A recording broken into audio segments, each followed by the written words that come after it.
Assalamualaikum warahmatullahi wabarakatuh. Selamat datang kembali di Rio Hotspot.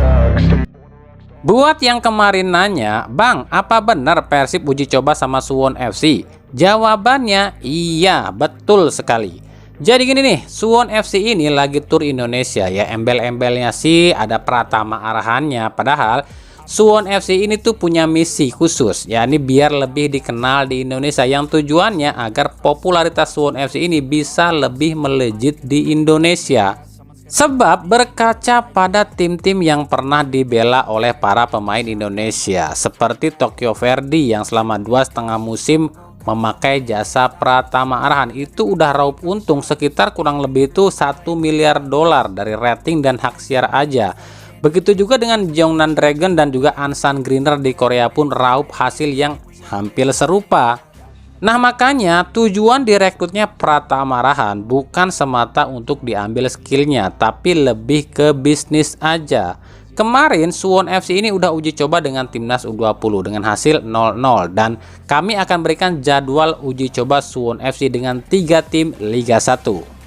Hari Senin 12 Februari akan lawan Bayangkara FC di Jakarta. Rabu 14 Februari akan lawan Persib, dan kami pun belum tahu lokasinya di mana nih. Dan Jumat 16 Februari akan lawan Dewa United. Nah, kalau lawan Dewa United ini kemungkinan akan digelar di training groundnya Dewa United.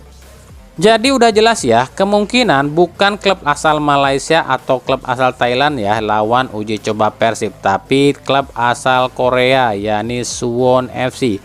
Tapi ya kita nggak tahu nih akan uji coba dengan tim lain atau enggak nih Persib nih.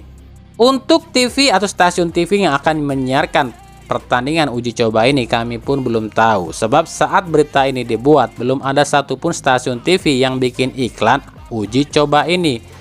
Tapi kalau tebakan kami sih ya antara RCTI ataupun Ainus TV atau Antv. Tapi ya nggak, kita tunggu aja deh. Kalau ada yang udah tahu silahkan spill aja di komentar ya. Mungkin kami yang belum tahu atau kami ketinggalan kali ya.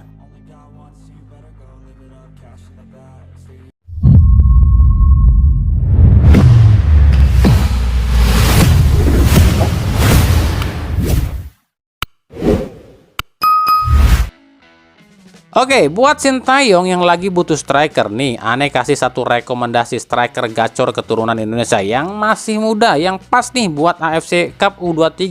Dia adalah Boris. Bukan Boris yang itu juga. Kalau itu sih Boris Bokir, itu mah bukan main bola, antaranya malah ngelawak.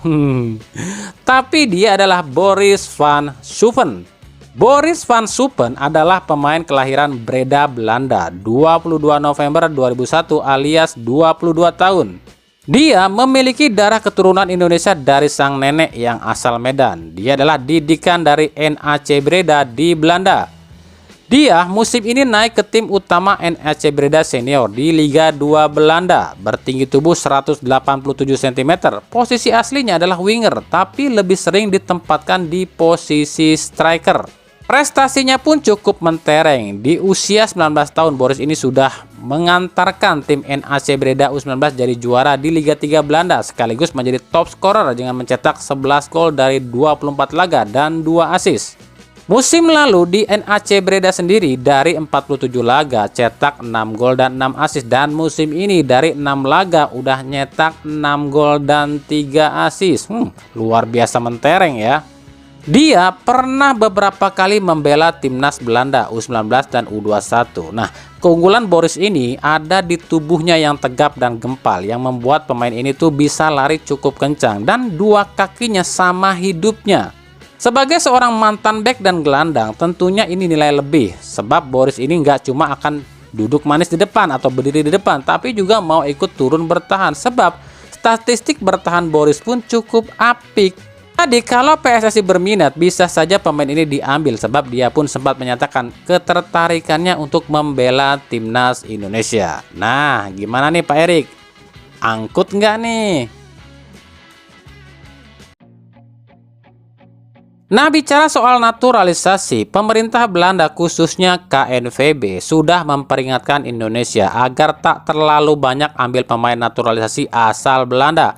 Sebab pihak KNVB menilai timnas Indonesia saat ini sudah menakutkan. Apa jadinya 2 atau 3 tahun ke depan? Bisa-bisa timnas Belanda yang dibantai oleh timnas Indonesia. Hal ini disampaikan oleh Presiden KNVB, Jaspi. Saya melihat naturalisasi yang saat ini di Indonesia lebih sadis. PSSI ambil pemain, khususnya pemain keturunan di Belanda ini adalah pemain-pemain yang hebat. Kita lihat 2 atau 3 tahun lagi pemain-pemain ini akan jadi seperti apa berbahayanya, ujar Jaspi. Kami sebenarnya senang melihat timnas Indonesia ini jadi seperti sekarang. Indonesia bukan lagi dipandang tim lemah. Kami bangga sebab dengan pemain-pemain keturunan Belanda di timnas Indonesia ini seperti duplikat timnas kami. Seperti antara Brazil dan Portugal. Tapi kami harap jangan banyak-banyak ya ambil pemainnya. Bisa-bisa kami yang dibantai oleh Indonesia, ujar Jaspi yang kami kutip dari bolasport.com. Apa yang bisa kita pelajari di sini? Orang kalau benar-benar paham prospek pemain ya seperti ini. Pemain-pemain yang diambil Sintayong ini kan umurnya rata-rata 25 tahun ke bawah. Apa jadinya jika pemain-pemain ini dilatih terus oleh Sintayong di timnas dan dilatih oleh klub-klub besar Eropa? Jadi wajar kalau Presiden KNVB ini takut justru Indonesia yang akan menjajah Belanda. Tapi anehnya orang-orang yang ngakunya tahu sepak bola di Indonesia mengatakan Sintayong ini rekrutannya nggak ada yang berfaedah. Silahkan nilai sendiri yang mana yang lebih paham sepak bola.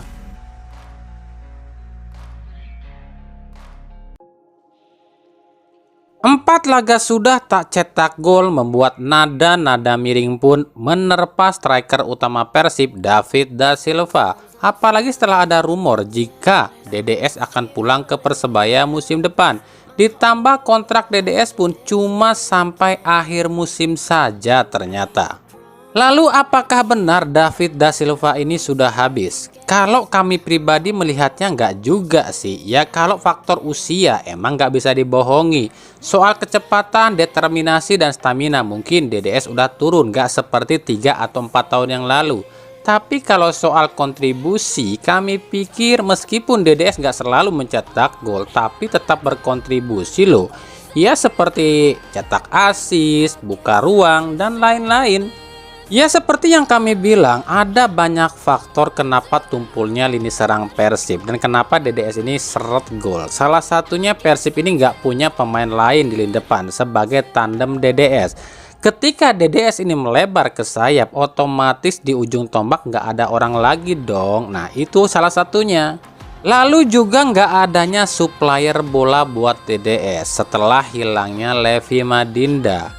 Klok cuma bisa umpan-umpan, tapi umpan pun sering nggak akurat. Sementara untuk pegang bola, Klok ini selalu kesulitan. Beda dengan Levi, pegang bola oke, dribbling oke, buka ruang pun oke, dan kasih umpan pun bisa matang. Ini yang membuat DDS itu nggak seret gol sebelum Levi pergi. Hal ini pun dibenarkan oleh Boyan Hodak saat kembali ke latihan Persib ya pada Minggu 18 Februari kemarin. Saya pikir soal penyerangan dia atau David da Silva adalah pemain terbaik. Bukan hanya mencetak gol, dia juga bisa memberikan assist kepada Stefano lewat umpan silang yang fantastis. Dia juga membuat assist untuk gol Ciro Alves. Siapapun yang mencetak gol itu tidak penting. Yang penting kami bisa mencetak gol, ujar Boyan Hodak. Mulai jengah ya coach sama para fansnya Persib ya. Sabar coach, kudu bisa ngerti lah. Sebab sebagian fansnya Persib ini itu adalah para bocil kardus yang taunya Persib itu nyetak gol banyak, yang taunya Persib itu menang mulu, yang taunya Persib itu juara. Mereka ini nggak ngelihat progres dan proses. Ya mirip-mirip sama anak buahnya Bung Towel gitulah. Makanya kami pun agak heran ya sama para fans bocilnya Persib. Sebagian fansnya Persib lo ya, ingat sebagian lo ya. Apa sih yang lo harapin? Lo mau nyingkirin DDS gitu. Terus siapa yang mau gantiin DDS? Emang siapa striker lebih tajam dari DDS di Liga 1? Almeida 15 gol. Tapi di Persija bapuk lo. Terus siapa? Junior Brandao di Bayangkara FC. Lah, itu kan tajamnya di Madura United, cuy.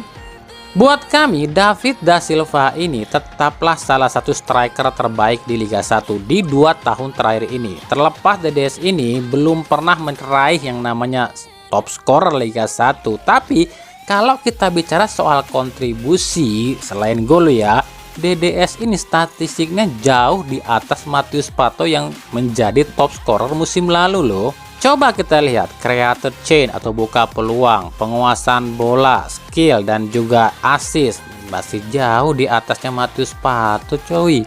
Makanya ya, ini buat para fans kardusnya atau bocil-bocil fansnya kardusnya Persib, ulah sok ngahujat-hujat wae atuh nu aya oge pemain alus jadi goreng dihujat wae mah. Dukung we atulah lamun nyaah ka Persib mah.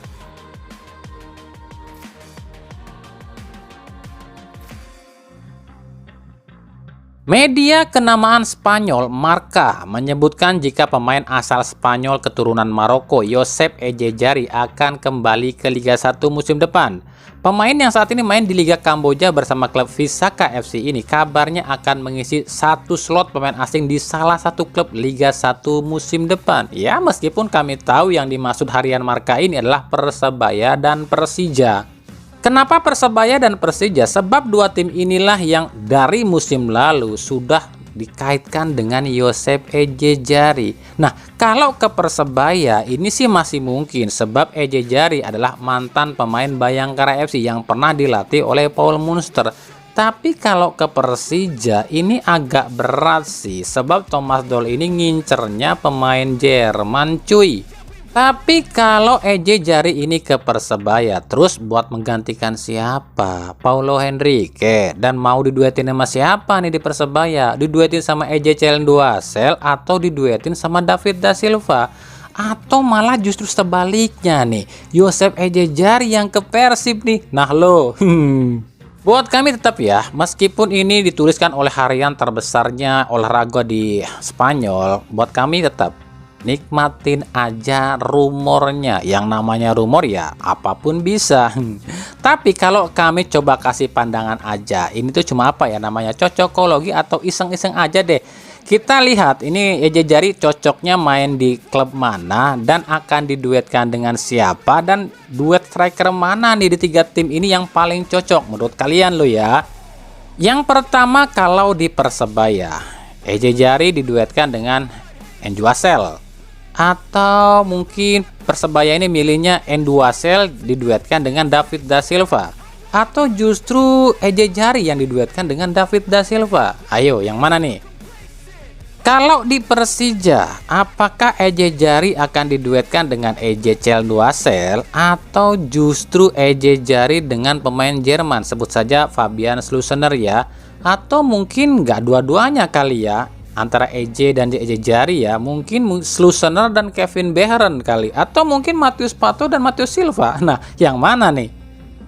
Yang ketiga, kalau di Persib, otomatis Persib harus melepas Beltrame. Yang pertama, duet Ejejari plus David da Silva, atau mungkin David da Silva plus Pato, atau mungkin duet Pato plus Ejejari, atau yang satu lagi nih, Pato plus atau duet dengan Romel Morales, atau Ejejari dengan Romel Morales, atau yang satu lagi David da Silva dengan Romel Morales. Nah, gimana tuh?